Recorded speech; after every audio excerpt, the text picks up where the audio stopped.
പ്രിയ സ്നേഹിതരെ, സോദോം ഒരു പ്രതീകമാണ്. ലോകമോഹങ്ങളുടെ മാസ്മരികതയിൽ മയങ്ങിപ്പോയിടം, പാപത്തിൻ്റെ വിഷം തീണ്ടിയിടം, ദൈവത്തിൻ്റെ ഉഗ്രകോപത്തിൻ്റെ നിഴൽ പതിഞ്ഞയിടം. അതെവിടെയുമാകാം. നിൻ്റെ വീടോ, അയൽപക്കമോ, കർമ്മമേഖലയോ, സൗഹൃദ കൂട്ടായ്മയോ, കളിസ്ഥലമോ, വിദ്യാലയമോ, അങ്ങനെ ഏതും ഒരു സോദോമായി പരിണമിക്കാനിടയുണ്ട്. ആസന്നമായ ശിക്ഷയിൽ നിന്നും അതിനെ മോചിപ്പിക്കുവാൻ എത്ര നീതിമാന്മാരുണ്ടെന്നും മധ്യസ്ഥം വഹിക്കുവാൻ ഏതു സ്നേഹിതനാവുമെന്നാണ് ദൈവം ഇപ്പോൾ അന്വേഷിക്കുന്നത്.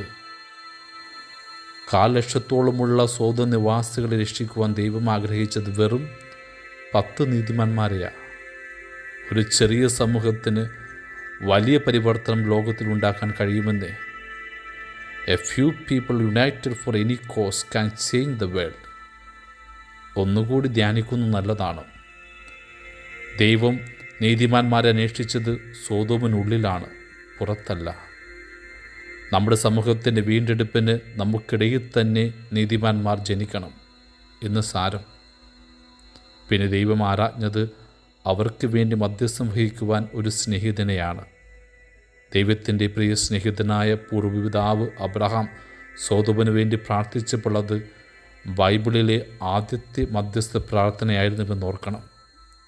എല്ലാ കാലത്തും ഏതൊരുവനെയും വീണ്ടെടുപ്പിന് 2 കാര്യങ്ങൾ അനിവാര്യമാണ്: കുറച്ച് നീതിമാന്മാരുടെ സാന്നിധ്യവും ഒരു സ്നേഹിതൻ്റെ പ്രാർത്ഥനയും. Our great need today lies in 2 areas: moral support and prayer commitment. പ്രിയമുള്ളവരെ, സോദോം പെരുകുകയാണ് ചുറ്റും.